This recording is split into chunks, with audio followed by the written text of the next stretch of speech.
So I think there's a strong sense of motivation for me to keep making this music, in that it's become something that I never thought I was going to have. I thought that music as a thing for me had sort of sailed a little bit, that ship had sailed.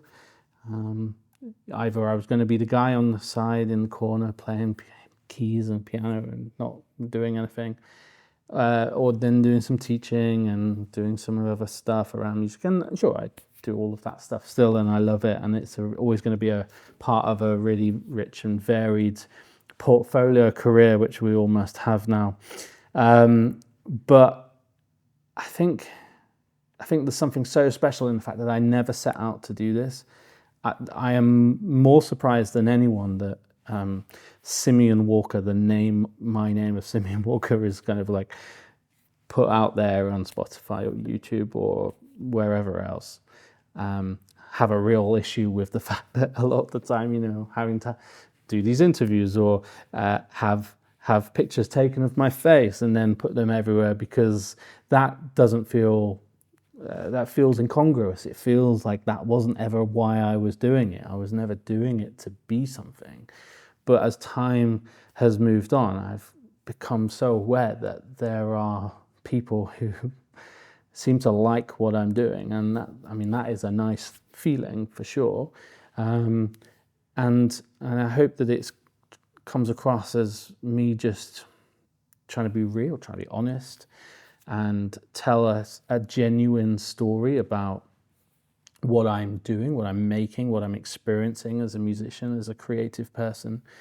We're really often hoping or desperate for creative people to find meaning or help us to find meaning in what we do, or what life is for, or trying to answer some of those big questions about life, which I don't have the answers to. But actually, that's okay. It's okay not to have the answers, but it's okay. I think what it's about is about trying to exist together, find a way through together. And this whole thing about doing it together, it's really special for me because playing the piano solo instrumentally can feel very isolated sometimes, and all those hours spent practicing by yourself or in a basement practice room at university or things like that, they often don't lead you to that place of feeling particularly good about yourself or happy, because it's isolated and it's separate. And for someone who's an introspective introvert already, that's kind of like a bad concoction. So the thing that I love most is the fact that through this music I've been able to find a bunch of people who are enjoying it, are interested in what I'm trying to make musically, perhaps what I'm trying to say outwardly about the creative process or about how we do it.